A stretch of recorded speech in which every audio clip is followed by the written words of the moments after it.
샬롬, 하나님과 동행하는 새벽기도회 달라스 임마누엘 교회 권성철 목사입니다.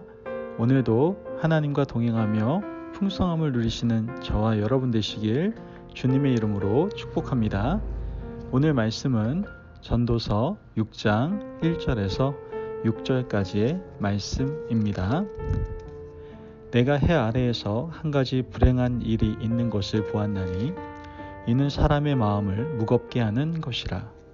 어떤 사람은 그의 영혼이 바라는 모든 소원에 부족함이 없어 재물과 부요와 존귀를 하나님께 받았으나 하나님께서 그가 그것을 누리도록 허락하지 아니하셨으므로 다른 사람이 누리나니 이것도 헛되어 악한 병이로다. 사람이 비록 100명의 자녀를 낳고 또 장수하여 사는 날이 많을지라도 그의 영혼은 그러한 행복으로 만족하지 못하고 또 그가 안장되지 못하면 나는 이르기를 낙태된 자가 그보다는 낫다 하나니 낙태된 자는 헛되이 왔다가 어두운 중에 가매 그의 이름이 어둠에 덮이니 햇빛도 보지 못하고 또 그것을 알지도 못하나 이가 그보다 더 평안함이라. 그가 비록 천년의 갑절을 산다 할지라도 행복을 보지 못하면 마침내 다 한 곳으로 돌아가는 것뿐이 아니냐. 아멘. 하나님의 말씀입니다. 하나님께서 우리 임마누엘 교회를 사랑하시고 축복하셔서 이번에 결혼하는 커플들이 좀 있는 것 같습니다. 제가 물어본 커플도 있고 또 앞으로 물어볼 커플들이지만 정말 결혼해서 얻고자 하는 또 원하는 것이 무엇이냐라고 물었을 때 앞으로 예비 부부가 될 그 형제님과 자매님은 이렇게 얘기합니다. 행복하기를 원합니다 라고 이야기하는 것을 제가 들을 수 있었습니다. 물론 이것은 결혼을 앞두고 있는 예비 신랑 신부들만 원하는 것이 아니라 지금 현재 부부로 한 가족으로 살고 있는 모두가 원하는 것이고요.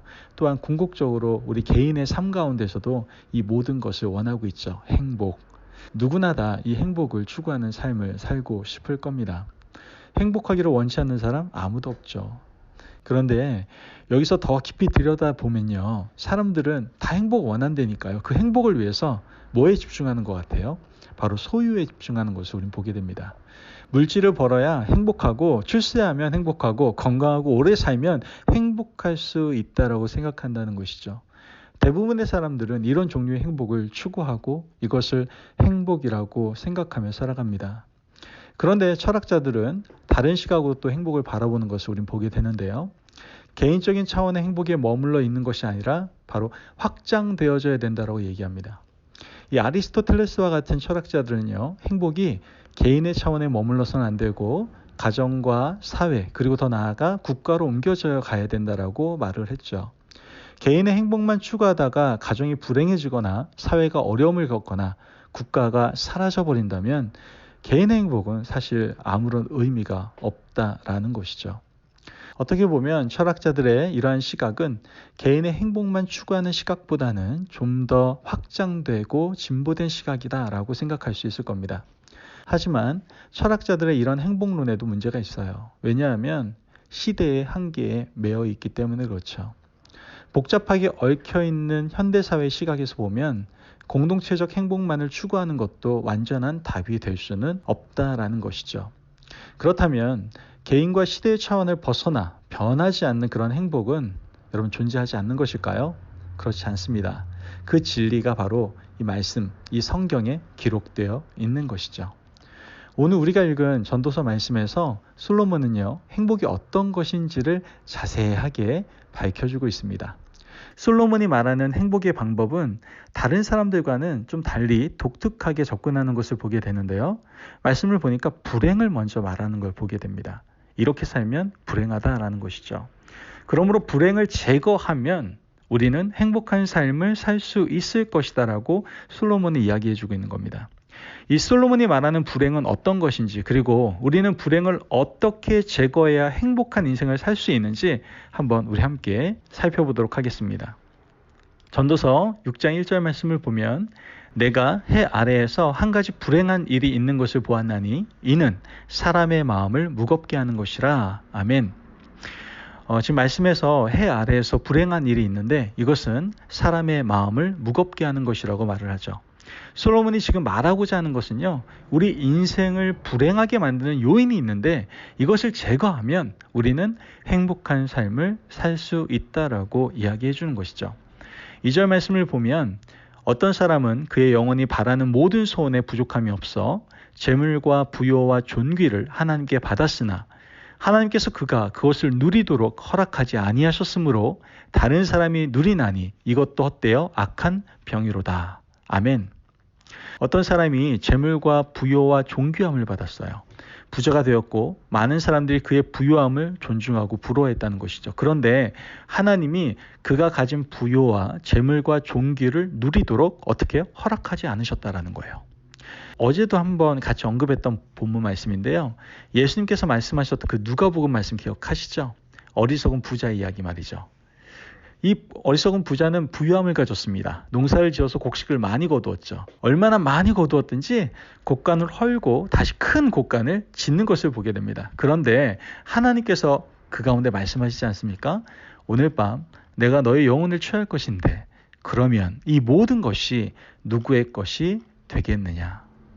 여러분, 이렇게 부유와 종기와 재물을 다 가지고 나서도 누리지 못하는 사람이 어떤 사람이에요? 불행한 사람이에요. 여러분, 우린 여기서 생각해 보아야 할 것이 있어요. 왜 그들은 누리지 못했는가 하는 그 문제를 우린 생각해 봐야 되는 것이죠. 이들은 어리석은 부자처럼 지금까지 일궈낸 모든 것이 하나님으로부터 온 것이 아니라 내가 수고하고 내 능력으로 만든 것이라고 착각했다라는 것을 우리는 알게 됩니다. 하나님 없이 내가 만들었다고 말하는 사람들을 하나님은 뭐라고 얘기하시는 거예요? 악하다라고 말씀하고 계신다는 것이죠.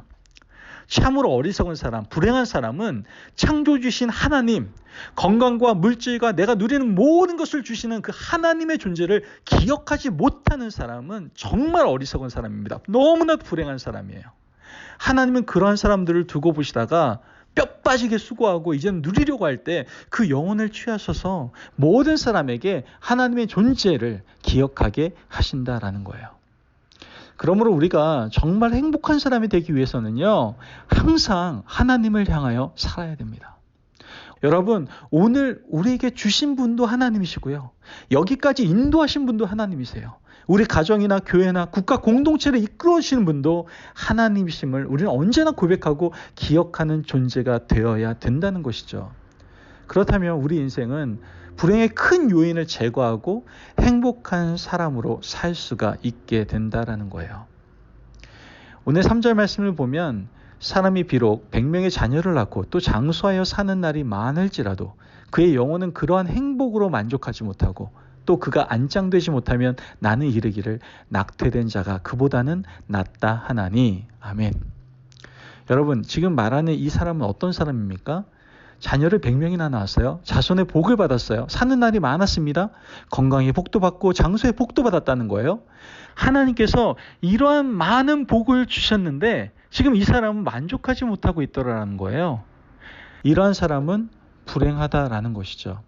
우리가 가진 것이 참 많은데 결여된 것 한두 가지 때문에 불평하고 만족하지 못한다면 여러분, 그 인생은 정말 불쌍한 인생이다라는 거예요.